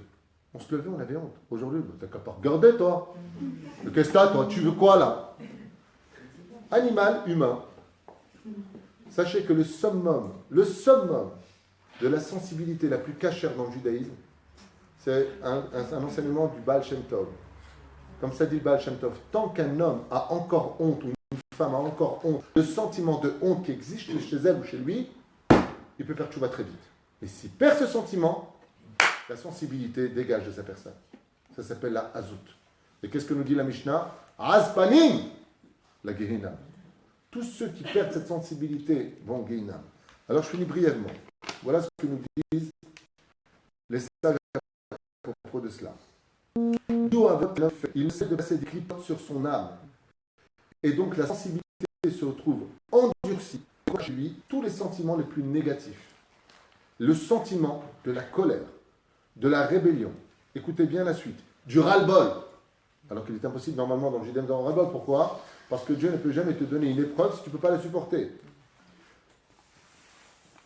Pire de tout, avoir pris l'habitude des mauvaises nouvelles. Ça veut dire, il y a eu un attentat, il y a eu 5 morts à Jérusalem. Où? À Jérusalem. Hein? Non, pas à ce point-là, parce que ça ne concerne pas tout le monde, mais je parle à ceux qui ça concerne. Il y a un problème. Mais Vadak, ça nous a tous touchés en Israël, grâce à Dieu, on est quand même très unis, je suppose qu'en Khutz-Laret aussi, ça a dû toucher énormément de monde. Mais maintenant, je voudrais m'adresser à toi, puisque tu te l'as ramené. Non, parce que tu te l'as ramené. Qu'est-ce que tu as fait pour ces 5 personnes qui sont décédées? Teilim. Vous avez allumé une veilleuse. On a pris sur nous des mitzvot, on a essayé de renforcer les choses. Le Rav Ovadia Yosef, il y a à peu près 14 ans de cela, avait raconté au Rav Moutsafi avec des larmes. C'est le Rav Moutsafi qui m'a raconté lui-même de sa bouche. Des rideaux de larmes. Qu'il a rencontré le Melech HaMashiach au Kotel. Vous vous rappelez de cette histoire? Vous avez entendu parler de ça? Hein? C'est ça. Bon, je vois que tu es au courant. De toute façon, c'était au courant ou au gaz. Le Rav Ovadia Yosef raconte qu'il a rencontré le Mashiach, le Melech HaMashiach au Kotel. Il lui a demandé pourquoi il ne se dévoilait pas. Il lui a répondu, parce qu'il y a plus d'1 million d'enfants dans le peuple juif ne connaissent même pas le schéma Israël. Tu veux que je vous clare? Le lendemain, le Rav Ovadia Yosef a réuni tous ses élèves d'Eretz Israël. Il leur a demandé de préparer des prospectus, ça se dit, avec le schéma Israël, et de les mettre dans toutes les boîtes aux lettres. Je vous le dis parce qu'à l'époque, j'étais au Kollel, et le Rav Aryeh, qui est un élève du Rav Ovadia Yosef, nous a donné, moi j'avais le quartier de Armon Anativ à m'occuper à l'époque, dans toutes les boîtes aux lettres, et on tapait aux portes, à savoir si les gens étaient intéressés à cette époque de bouger. C'est ça, bouger. C'est ça, bouger. Le Rav Ovadia Yosef a été sensibilisé par un problème, il a sensibilisé. Vas-y, prends ma place, tu verras. Tout le peuple d'Israël. T'entends une personne, ça ne va pas dans la famille, c'est d'elle. Il faut marier un enfant, il n'y a pas assez d'argent, il faut tous se sensibiliser. Il faut tous s'unir, grâce à Dieu. Et mettre le peuple d'Israël dans ce domaine, il est bégadol. Avant, malgré tout, ce cours, même s'il ne nous concerne pas au premier degré, il doit être pris comme un cours de prévention. Parce que plus ça va dans le temps, et plus notre sensibilité s'amoindrit. Je vous donne des exemples que j'entends autour de moi. La mère dit, écoute, arrête, sinon je vais finir par ne pas venir au mariage. C'est pas la peine. Hein. J'ai vraiment pas besoin que tu viennes. Hein. De toute façon, tu as été où, toi, dans ma vie? Je parle à ta mère. Non, je parle de discussions réelles. Des choses qui se passent. J'ai connu une jeune fille, grâce à Dieu, à Jérusalem, la famille. Et la jeune fille voulait sortir en jupe courte. Pourquoi? Parce que c'est la mode, tu comprends, quoi. Toutes mes copines sont comme ça, donc tu comprendras que moi aussi, je dois être comme ça, quoi. Je ne suis pas sainte ni touche. Mais, et pourquoi je vous parle de ça? Parce que le père, quand il a vu sa fille sortir comme ça, il s'est assis sur le fauteuil, et il a respiré Ayalo Ken. Il a presque fait un malaise, Ayalo Kaché Meod Meod. La fille est partie embrasser son père, c'est le père qui m'a raconté. Elle est rentrée dans sa chambre, elle a changé de jupe, elle a dit, papa, ça va comme ça? Le père s'est levé, il l'a embrassé. Il lui a dit Toda. Il lui a fait un clin d'œil, rentre pas trop tard. Cette fille-là, aujourd'hui, que tu connais, elle s'est mariée très jeune, à l'âge de 18 ans. Je crois que le jour de son anniversaire, elle s'est mariée. Ramache. Elle a 3 enfants aujourd'hui, c'est ça? 3 enfants. Tu comprendras plus tard. Tu connais très bien cette fille. Elle a 3 enfants. Elle s'est mariée au Serbe Nachatouach Lavir. Qu'est-ce qui a pu la récupérer? J'ai posé cette question. Elle m'a dit, j'ai honte. J'ai fait du mal à mon père. Je fais du mal à mon père. J'ai honte. Ça fait du mal. J'ai envie de vivre ma vie, mais je tiens compte de toi. Ça te fait du mal? Ça te fait de la peine? Mais je ne comprends pas une chose. Si ton père et ta mère, ils sont malades, tu leur apportes pas un médicament? Si le médicament de tes parents, c'est que tu fasses attention à toi comme eux, ils voient les choses, ça ne te dérange pas de faire un peu d'effort pour eux? Je sais pas, c'est pas intellect, sentiment, ressenti. Et je finirai avec ça. Velachen, étant donné qu'on prend l'habitude, qu'on laisse la colère l'emporter sur nos sentiments, qu'on se remplit de kippot et d'orgueil, automatiquement tout cela étouffe la notion du vrai sentiment mis au service de la Torah. La résultante, les couples recomposés n'ont aucun problème, dans la majeure partie des cas, de se venger sur les enfants. Je ne sais pas si vous venez de comprendre ce que je viens de dire, mais c'est extrêmement grave. Les couples recomposés, pour se venger, avant les mamans, particulièrement, protégeaient beaucoup leurs enfants. Rien ne passait. Et d'ailleurs, le disait, maintenant, je ne le dis que pour vous. Pourtant, on apporte la raspa. Aujourd'hui, les enfants peuvent devenir des cibles pour atteindre l'autre. Je pense que chacun a son expérience, chacun a entendu autour de lui des choses, chose qui est impensable. Comme par exemple, je peux me permettre de donner un exemple, bon, prochaine, qui s'atténuera, j'espère, très prochainement chez beaucoup de couples. L'homme vient avec ses enfants ou la femme vient avec ses enfants. Couple recomposé. D'accord? La Gemara dit qu'une maman n'aimera jamais autant les enfants de son mari comme les siens. Ça, c'est marqué noir sur blanc. C'est pas possible. C'est un peu légitime, à la limite. Mais de là à leur faire du mal, c'est le mouval. De là à... Non, non, toi, tu viens pas, toi. Non, toi, tu n'auras pas, toi. L'âme. C'est-à-dire qu'il y a un manque de sensibilité dans les couples. Où on n'a pas de problème. Une maman m'a raconté un jour qu'ayant divorcé de son mari, écoutez bien jusqu'où ça peut aller. Son mari s'est marié avec une autre femme et pendant la garde de l'enfant, la femme nouvelle de l'ex-mari, si vous me suivez encore, enfermait le petit dans un cagibi. Tout à l'heure au téléphone, en venant au chiour, j'étais avec quelqu'un au téléphone, une femme divorcée, dont le mari s'est remarié avec une autre femme. Jusque-là, ça va. C'est légitime. Chacun sa live. Ok. La femme prend la tête à son nouveau mari. Les enfants du père n'ont le droit à rien. Ils ont été expulsés de la maison. Mais par contre, de l'autre côté, les enfants de la femme, eux, ils ont tout. Ok. Ma sorcière bien-aimée, on connaît. Madame Mime, on connaît. Qui a encore? Jabot Anastasie. Cruella. Cruella, ouais, c'est Cruella qu'il me fallait. C'est Walt Disney.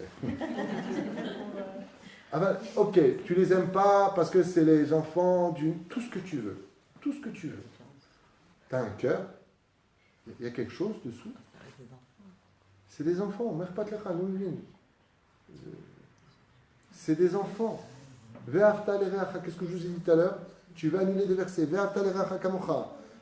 Nathan titen laivionim, tu devras donner, à plus forte raison, tu donnes un pauvre, tu ne donnes pas à ta famille. Alors, mais viens. Les malheurs des pauvres, les divorces, on se déchire constamment l'un et l'autre en oubliant tout ce qui s'est passé pendant toutes ces années. Il n'y a pas de problème. Je vais te déchirer. Je vais t'enterrer vivante. Je vais t'enterrer. Je vais pas. Oh! Il n'y a plus de sentiments. Tout est barré.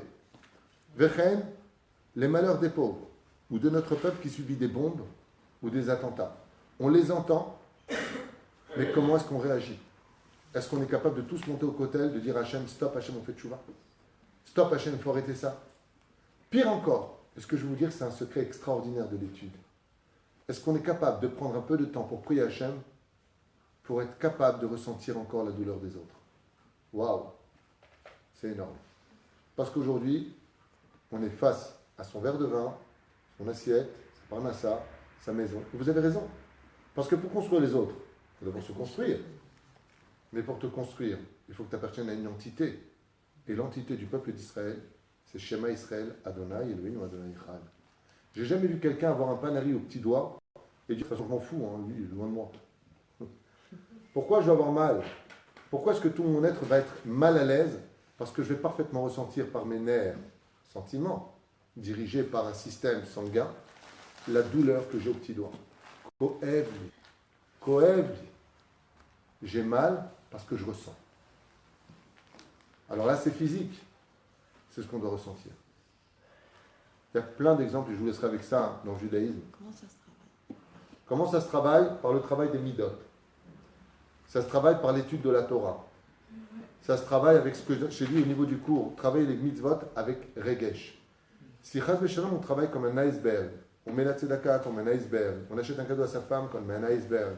On fait les choses parce qu'on doit les faire, puis c'est tout. Donc ça devient intellect. Mais sans regesh, alors on devient automatiquement un stylo en or, mais qui n'a pas d'encre.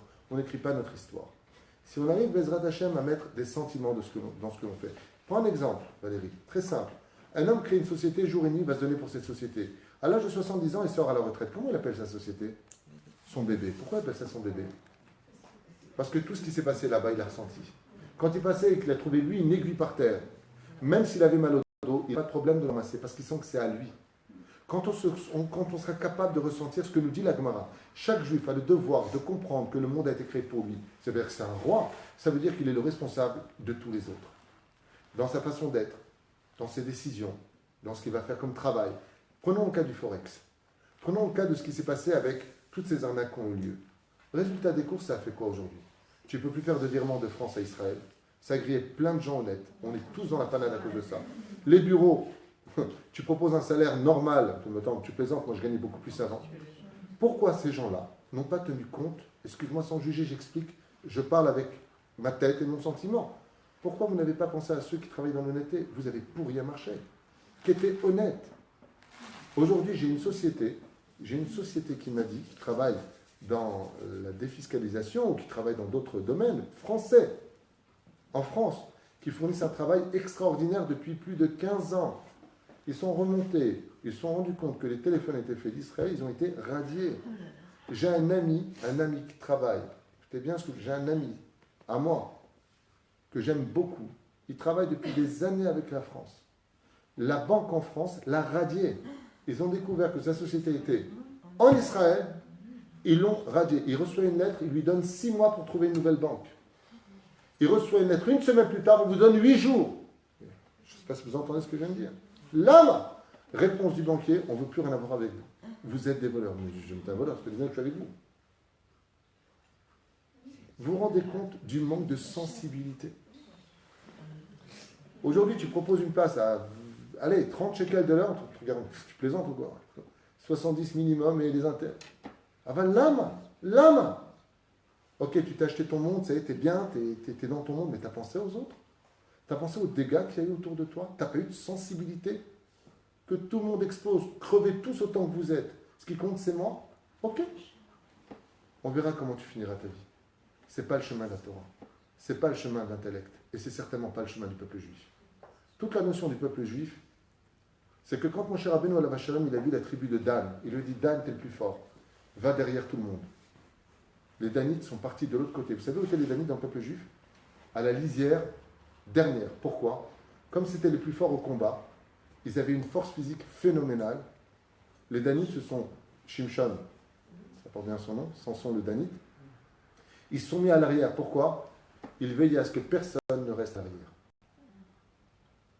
Ils veillaient à ce que personne ne reste à l'arrière. Personne ne doit être minimisé par rapport à nous. Si vous êtes plus rapide que les autres, alors les Danites devront lever ceux qui sont faibles dans leurs bras et les faire avancer. Ça, c'est un Israël. Pensez aux autres. Dans ce que vous faites, vous avez un libre arbitre, faites-le. Vous voulez en assumer les conséquences, faites-le. Mais il y a juste un tout petit détail que vous avez oublié. Vous avez pourri un marché énorme. Aujourd'hui, beaucoup de milliers de Français se retrouvent sans travail à cause de ce problème. beaucoup de gens qui vendent leur maison. J'ai un copain qui vient de vendre sa maison, 400 000 euros, il essaie de faire. Impossible. Voilà les papiers. Avant, il y a encore 2-3 mois, c'était possible. Aujourd'hui, c'est devenu pratiquement un boycott. L'âme. Est-ce que vous vous rappelez le problème de l'eau? Il y a 18 ans, écoutez bien ce que je vous raconte. À Londres, pour ceux qui connaissent les informations, comme dit Rabbi Nachman de Breslev, regarde les informations, tu comprendras aussi la Torah. Il y a 3 Arabes à Londres qui décident de fabriquer une bombe liquide dans des bouteilles. Vous vous rappelez de ça ou pas? Ouais. Ils se font attraper, ils se rendent compte que les 3 produits ensemble, s'ils avaient été mélangés, ça aurait fait une bombe. Depuis 18 ans, on a le droit de rentrer une bouteille dans l'avion? Voilà. Ces 3 terroristes, en faisant le mal qu'ils ont voulu faire dans un avion, ont condamné toute la Terre. Aux États-Unis, punaise, tu t'achètes une bouteille d'Orangina, sans faire de pub, ou de Coca-Cola, j'aime pas la pub. Ou de Perrier, mais ça rend fou. Non, jamais. Mais ce que je vous raconte, c'est mon histoire. J'achète une bouteille de Perrier, mais mec, c'est un truc qui te rend débile, ok? J'ouvre la bouteille, j'avais une soif, chacun les barreaux, le mec il me dit, non, aux États-Unis, non, tu la mets là, ton truc. Je dis, ok, t'as une paire de ciseaux, non, tu les mets là-dedans. Mais pourquoi? Sécurité, monsieur. Parce qu'il y a une histoire préhistorique. Il y a 3 Arabes qui ont voulu faire exploser un avion avec des liquides, juste aujourd'hui on en paie les conséquences. Zen Nora Ve'ayon. Alors Yiratson, qu'après tout ce que vous venez d'entendre, que le regesh que nous ayons, quand par exemple on veut divorcer, qu'on pense aussi aux enfants, à la situation familiale, qu'on pense à la vie, quand on veut, attention, je ne dis pas qu'il ne faut pas le faire dans certains cas, je veux simplement expliquer qu'il serait temps que Béhémet, d'ailleurs les femmes, vous le dites très souvent à vos époux, excuse-moi chérie, mais t'as pas de peine pour moi? T'as pas un peu de pitié pour moi? Vous le dites pas? Vous avez des tronches à le dire. T'as pas un peu de peine pour moi? Il n'y a pas un cœur qui bat à l'intérieur? C'est Pérouchel. La reine Chiniske, je vais m'arrêter là parce que. Qu'est-ce qu'elle dit, ouais? Pas de sensibilité aux problèmes des autres, plus de sensibilité même. Bon, à la fin, elle était très dure parce que je voulais parler des enterrements où c'est des trucs de fou, mais ça par contre on le vit. Le mec il est mort, t'as un corps devant toi et les gens ils parlent. Ça va, toi, mais t'as vachement maigri, waouh, t'as l'air t'as pas une cigarette, t'as pas un truc. Excusez-moi, mais c'est un truc de fou. Il y a un mec qui est mort. T'as un macabé. On est venu pour lui et on discute de boulot. Je te rappelle tout à l'heure, ouais. Tu sais pas qui c'est qui est mort? Non. Ouais, il y a du monde. Oh ouais, ils font bien. Par contre, t'as pas vu Sophie? Elle a maigri. C'est la nôtre, je suis sûr. Il y a un mort. Il y a un mort. Il y a une famille qui pleure, des enfants qui ont les boules. Et toi, ce qui t'intéresse, c'est est-ce qu'elle a fait un régime naturel? Ou est-ce qu'elle a fait le placenta? Le bypass. Est-ce qu'elle a fait le bypass? C'est toute ton occupation. C'est-à-dire, le mec, il a dit, je suis mort. Je suis là. Je suis mort. Je suis là, ouais. Et là, t'es là en train de dire, bravo, en tout cas. Ah, je lui dirai à son mari. Ah, il a une bouba. Des fois, et malheureusement, je suis souvent appelé pour faire des oraisons funèbres. Il m'arrive souvent de dire, oh, c'est un enterrement. Bonjour. Il y a une famille qui pleure. Alors, c'est vrai que je peux faire une caricature, c'est pas tout le temps, il y a des gens qui vont me détester avec ce cours. Changez de chaîne. Je suis pas là pour plaire aux gens, je suis là pour réveiller le peuple, enfin le peuple, mon peuple. Non, je suis là pour réveiller en tout cas ceux qui veulent m'écouter à redevenir des juifs et de quitter ce déséquilibre mental parce qu'aujourd'hui, on est face à un énorme problème psychologique, hommes et femmes, dans tous les couples. Dans la vie, la majeure partie des femmes avec qui je parle, qui me disent je cherche un khatan, je dis mais tu fais des shidduchim? Elle me dit mais il y a un problème. J'ai toi. Il y en a un qui m'a dit cet après-midi, j'étais mort de rire. Je lui ai dit pourquoi tu ne te maries pas? Elle me dit écoute, chaque fois que je veux pas de moi. Et chaque fois qu'elle me veut, je ne veux pas d'elle. Je lui dis pourquoi? Il me dit je crois qu'on est atteint. Avec Midrash à City. Un shidour, une fois, 2 fois, 3 fois. Nikmar. C'est mon Haredi. C'est pas que c'est le meilleur. Mais comme ils ont beaucoup de Torah grâce à Dieu, il y a des cas d'exception un peu. Je dis pas le contraire. Mon rave, il appelle les tralala. Il y a des gens, ils sont un peu tralala aussi dans le monde Haredi. Aval ki karon, dans le monde Haredi, c'est très équilibré parce que ça vient avec du sechel. Ça vient avec du sechel. Mon fils Yehuda, que Dieu bénisse son père, m'a raconté qu'il y a un ami qui a fait un shidou et il est venu voir son rave à la yeshiva Bnei Brak. Écoutez bien cette histoire et je finirai avec ça et je vous laisse. C'est-à-dire, Yehuda me dit, il pose la question à son ami, il dit, alors le shidou, c'était bien Tishma. Tu sais comment ils sont humbles. En plus, je ne peux pas faire la shonara. C'est quand j'arrive au collège, je dis, qui c'est qui arrive en retard? Dis-moi qui c'est qui arrive en retard, je dois noter les heures. Il faut que je les paye à la fin du mois, 10 du mois. D'ailleurs, c'est passé, merci pour votre aide. Et donc, c'est vous qui glisse tous ces... Merci pour votre aide le 10 du mois, c'est super. Donc, résultat des courses, pourquoi je vous parle de ça? Parce que, bon voilà, comment c'est le shidour? Alors, Yehuda, il me raconte qu'il accompagne son ami chez le Rav, et le Rav lui dit, non, Echaya shidour, la fille qu'on t'a envoyée, il dit, Akol Besséder, moi je suis Besséder Gamour, je déteste le mot Gamour déjà moi à la base. Gamour ça veut dire qu'elle est bien finie. Ouais. Mais là, il dit, Aval Ani Lo Nimshar. Écoutez bien ce qu'il a répondu. Il a dit, Ani Lo Nimshar. Je ne suis pas attiré.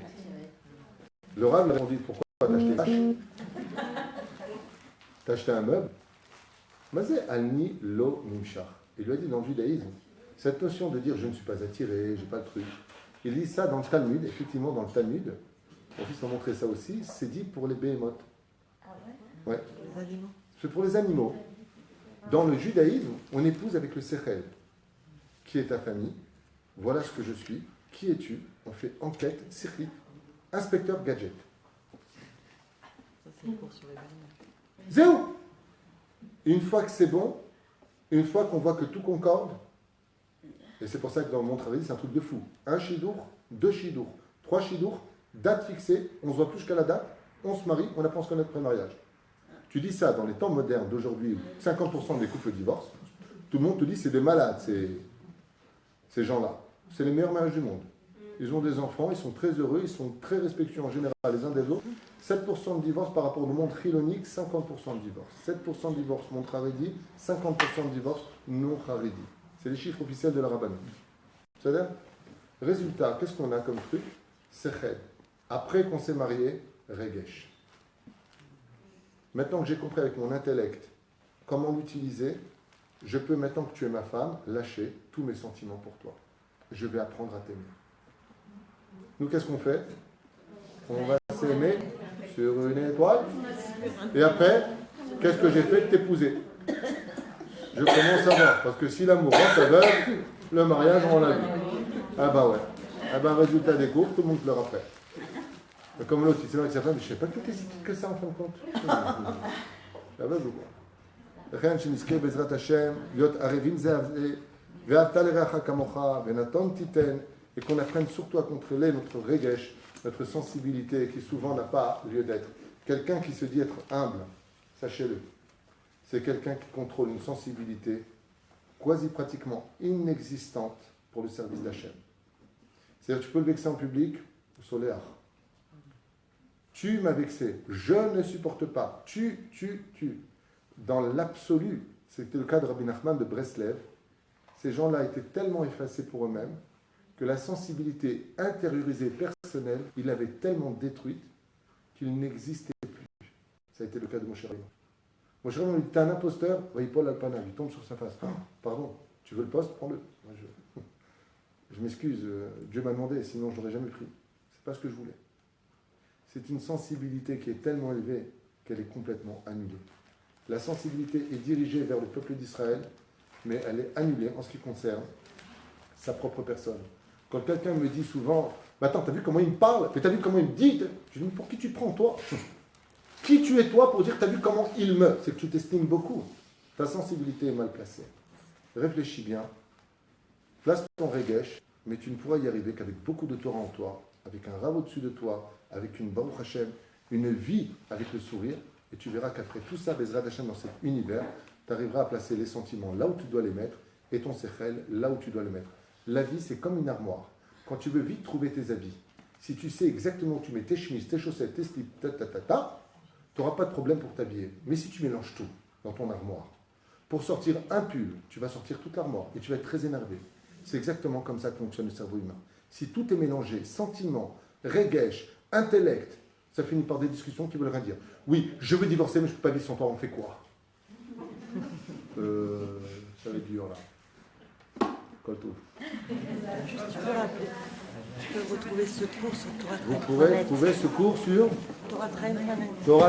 TorahTraim.net et je rappelle que Bezrat Hashem Blineder, pour le livre, vous pouvez l'acheter sur TorahTraim.net. Hein? Dans la canne. Oui, ben d'accord, je le dis aussi à tout le monde. Et que pour la Hitoula de Baba Salé,